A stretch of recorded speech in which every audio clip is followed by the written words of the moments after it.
hirap, serbisyong totoo ang lakas lang ng hirit. Ang saya-saya sa unang hirit. Ay nahirap, panayuan at diyaman. Good morning again mga kapuso. Nandito pa rin po tayo ngayon sa Our Lady of Faith Grotto. Dito po yan sa Rodriguez, Rizal. At dito nga po sa may paanan ng grotto ay kasalukuyang may nagaganap na pabasa. Now, tulad ng alam natin mga kapuso, ang pabasa po ay ang pagunita natin sa buhay hanggang sa pagkamatay ni Hesukristo para sa ating lahat sa pamamagitan ng pag-awit nitong librong hawak nila na tinatawag ng Passion of the Christ. Now, konti trivia lang mga kapuso. Alam nyo ba na ang version daw na Tagalog nito ay unang ginawa ni Gaspar Aquino de Belen at ang unang pamagat nito ay ang mahal na pasyon ni Jesucristong poon. Now, tulad nga na nabanggit ko, talagang tradisyon na natin mga Pinoy ang pagbabasa ng pasyon tuwing Semana Santa. Dito nga sa Rizal ay ginagawa nila yan. Para kwentuhan tayo ng konti, kasama natin ngayon si Miss Leonita Ucag, ang coordinator ng San Vicente Ferrer Chapel, Sitio Laan, Macabud, Rodriguez, Rizal. Hello po, Mami. Good morning po. Welcome po sa Unang Hirit. Tara, dito po tayo. Ayan, gano'n na po tayo katagal na nagpapasyon dito sa May Rodriguez, Rizal?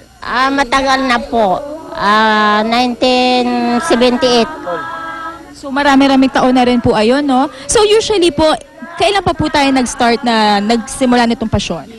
Noong Sabado, Gloria. Tapos gano'n po Ramos. Hanggang Biyernes Santo po ng alas 3. So gano'n po katagal bago matapos? Hindi siya ano naman kami. Yung baga dito sa sitio sa proper one meron, tapos doon sa sitio Laan, ganun kami. So salitan po. Sa pagbabasa po ng pasyon, Mami, ang tama po bang pagbabasa talagang dapat salitan? Parang batuhan po. Ganyan po kami. Salitan po pagkatapos ng isa naman. Para hindi rin po masyadong mahirap. Para kung maano talaga yung pagbabasa. Yun. O, sige po, Mami, hindi ko na po kayo istorbohin. Balik na po tayo sa pagbabasa ng pasyon. Thank you so much. Anyway, mga kapuso, sabi nila, parte rin ng kanilang pabasa, kailangan meron silang preparasyon. Kaya naman dito, meron silang mga inihandang pagkain. So, kung mapapansin nyo, karamihan sa mga inihanda nila ay may puto, may kakanin, at ito sa labat daw para sa boses, para kung sakaling mawala, ayan, meron silang panggamot dyan, at mga gulay at sopas. Kung mapapansin nyo nga, wala pong meat dahil no meat diet nga tayo ngayong Semana Santa.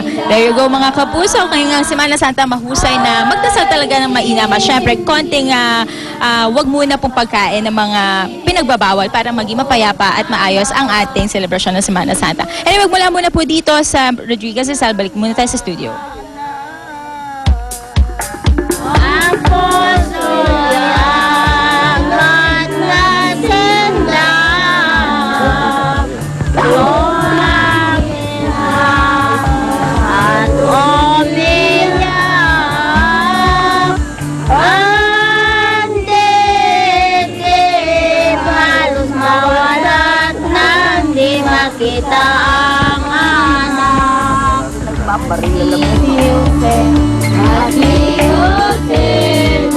Alright mga kapuso, ayon sa Bible, ang tupa o lamb ay sumisimbolo kay Jesucristo. Bakit kanyo? Dahil sabi nila ay sa kanyang pagsasakripisyo ng kanyang sarili para iligtas ang buong mundo. Now, alam nyo ba na hindi lang pagiging sacred ang kilala natin sa mga tupa?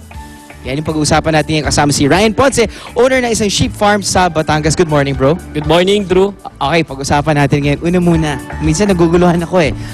Ano ang sheep? Paano mo malalaman kung sheep at paano mo malalaman kung goat? Ang pinagkaiba nila unang-una para makita mo agad yung difference. Okay. Tingnan mo sa buntot. Buntot. Ang buntot ng sheep, lagi yan nakababa. Laging nakababa. Oo. Ang buntot naman ng goat, lagi yan pataas. Okay. They're curling upward. Ang goat. Ang sheep, lagi yan pababa. Laging pababa. Oo. Pati ba ang sheep ay mas mabalahibo?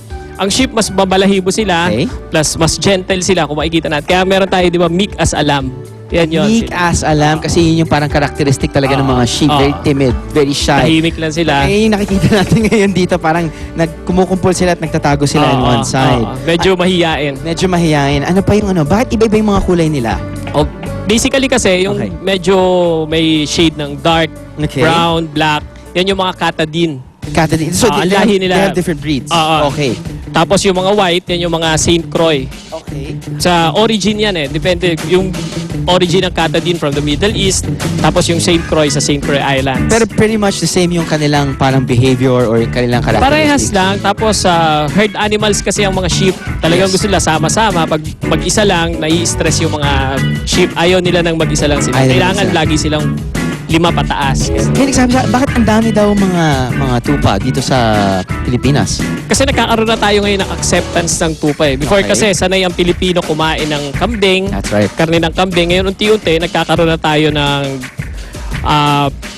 acceptance sa kumain ng tupa dahil mas masarap, mas mababa yung cholesterol, mas healthy kainin. Mas mababa yung taba. Mas mababa dahil ang Ayan. kinakain nila grass. So yun lang kinakain nila grass? Nagsusupplement tayo ng concentrates pero healthy concentrates. Hindi ganun kataas ang fats.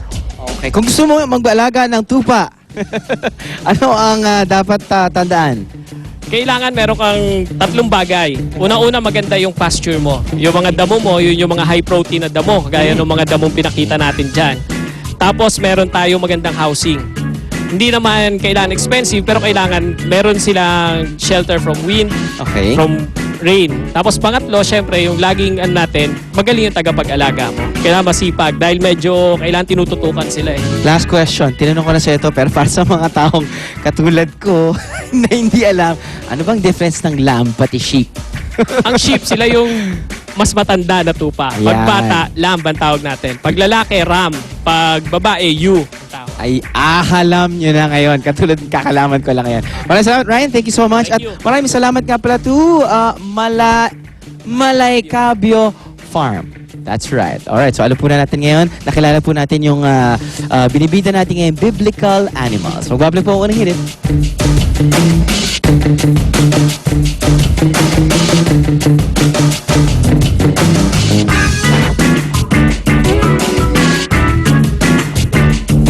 Unang hirit, ang saya-saya. Sa unang hirit, unang Simula na ang paglalakbay ng ating mga kababayan ngayong Semana Santa. Kaya naman sa formal launch ng Petron, handog nila ang lakbay alalay na naglalayong magbigay serbisyo sa mga biyahero. Kabilang ang service checks para sa sasakyan at emergency assistance on the road sa NLEX, SLEX at Star Toll stations. Bukod sa nabanggit ay ilan pang serbisyong nakalatag tulad ng turismo at kalikasan. Kasama rin ang impormasyon para sa tahanan kung saan ang pangangalaga sa LPG ay binigyang importansya rin upang maiwasan ang anumang aksidenteng kaakibat ng sunog ngayong tag-init. Napuno ng mga cute na dogs ang ikatlong Pet Express Dog Run. Hinihikayat ang mga pet owner na lagi isama sa prioridad ang kanilang mga alaga ang exercise. Pero paalala nila, siguraduhin na kapag warm up ang mga pet, huwag din kalimutang magbaon ng tubig para sa kanila dahil importante ang hydration sa ating mga alaga. Ang Pet Express Dog Run ay nasa ikatlong taon na. Great news sa Globe Prepaid subscribers! Handog ng Globe ang libreng sakay sa kanilang Love Bus. Bumabiyahe ang bus na may rutang EDSA North papuntang South. Stopping points are in selected malls along EDSA. Magsisimula ang Manila trip sa April 10 mula Lunes hanggang Sabado at magtatagal sa buong buwan ng Mayo. Perfect for the Holy Week naman ang provincial trips papuntang Batangas at La Union sa April 4 at 5. Kailangan ay magpa-register sa Globe's Facebook page upang malaman ang ruta at availability ng biyahe. Visit www.facebook.com/globeph for more details. Anay, sumisira ng ating bahay.